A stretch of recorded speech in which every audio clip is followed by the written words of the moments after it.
ശ്രീയിൽ കേരളം ഒപ്പുവെച്ചു. CPI എതിർപ്പ് നിലനിൽക്കെയാണ് വിവാദ പദ്ധതിയിൽ ഒപ്പുവെച്ചത്. പദ്ധതിയിൽ വിദ്യാഭ്യാസ സെക്രട്ടറി ഡൽഹിയിലെത്തിയാണ് ഒപ്പുവെച്ചത്.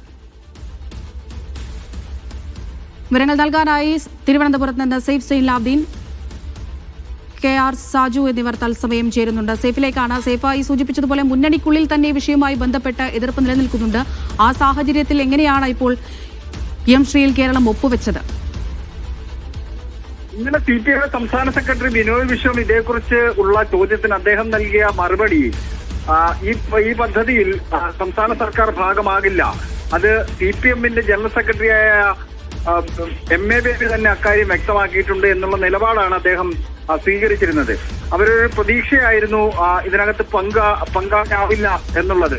അതിനൊപ്പം തന്നെ ഇന്നലെ തന്നെ CPM-ന്റെ സംസ്ഥാന സെക്രട്ടറി NV ഗോവിന്ദനോട് ബിനോയ് വിശ്വം ഫോണിൽ സംസാരിക്കുകയും പാർട്ടിക്കുള്ള എതിർപ്പ്, ഈ പദ്ധതിയുടെ ഭാഗമാകുന്നതിനുള്ള എതിർപ്പ് ഫോണിലൂടെ രേഖപ്പെടുത്തുകയും ചെയ്തിരുന്നു.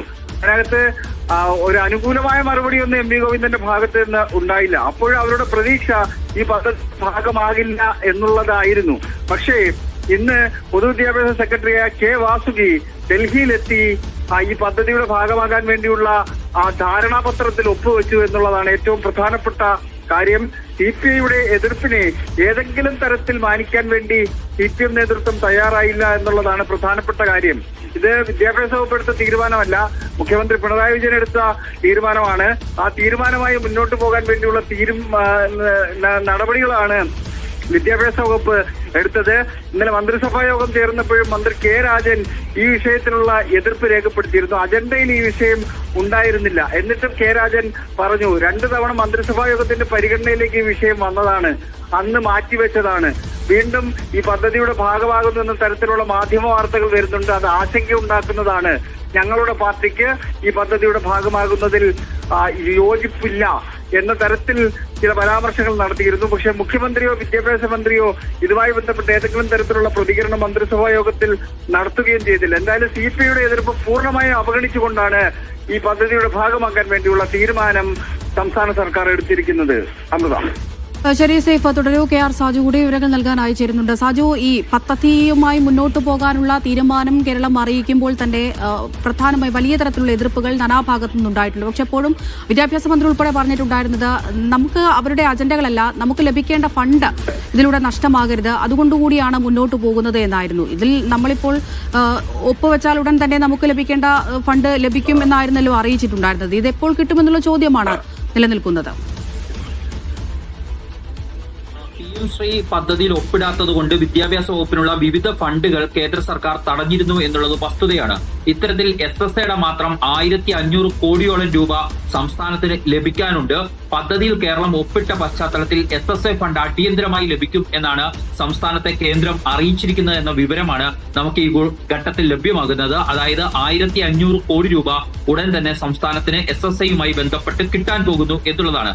പക്ഷേ അമൃത, ഇവിടെ പ്രധാനപ്പെട്ട കാര്യം PM ശ്രീ പദ്ധതിയിൽ ഒപ്പുവെക്കുമ്പോൾ അതിന്റെ നിബന്ധനകളിൽ തന്നെ പറയുന്നുണ്ട് കേന്ദ്ര വിദ്യാഭ്യാസ അവകാശ നിയമം നടപ്പിലാക്കണം എന്ന കാര്യം. അത് സംഘപരിവാർ വൽക്കരിക്കപ്പെട്ടതാണ് എന്ന വിമർശനമാണ് CPM-ഉം സർക്കാരും LDF-ഉം ഒക്കെ ഇതുവരെ ഉയർത്തിക്കൊണ്ടിരുന്നത്.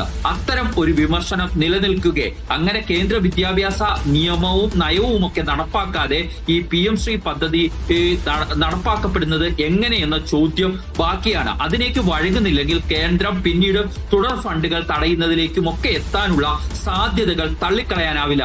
ഇത്തരം കുരുക്കുകൾ മുന്നിൽ കണ്ടുകൊണ്ടാണ് CPI അതിശക്തമായ എതിർപ്പ് ഈ ഘട്ടത്തിലെല്ലാം തന്നെ ഉയർത്തിയിരുന്നത്. ഒരു വിട്ടുവീഴ്ചയുമില്ല എന്ന നിലപാട് സ്വീകരിച്ചിരുന്നത്.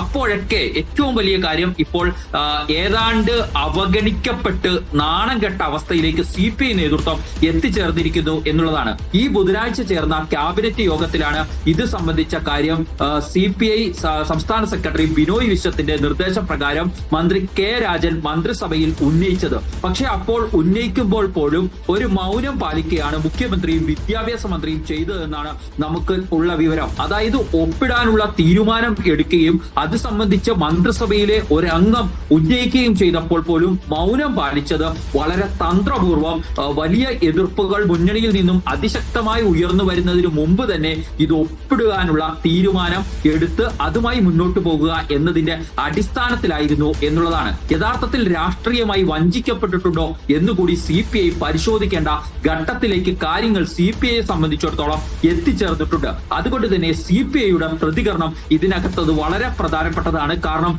ഇന്നലെയും ആത്മവിശ്വാസത്തോടു കൂടിയാണ് നേരത്തെ സെയ്ഫ് സൂചിപ്പിച്ചതുപോലെ CPI സംസ്ഥാന സെക്രട്ടറി ബിനോയ് വിശ്വം സംസാരിച്ചത്. അത്തരം ഒരു പ്രതീക്ഷയായിരുന്നു ഉണ്ടായിരുന്നത്. അവർ അതിശക്തമായ എതിർപ്പ് ഉന്നയിക്കുമ്പോൾ LDF-ൽ ചർച്ച ചെയ്തതിനു ശേഷം ഒരു സമവായത്തിലെത്തിയ ശേഷം മാത്രമേ ഒപ്പിടാനായി പോവുകയുള്ളൂ സംസ്ഥാന സർക്കാർ എന്ന പ്രതീക്ഷ CPI നേതൃത്വത്തിലുണ്ട്.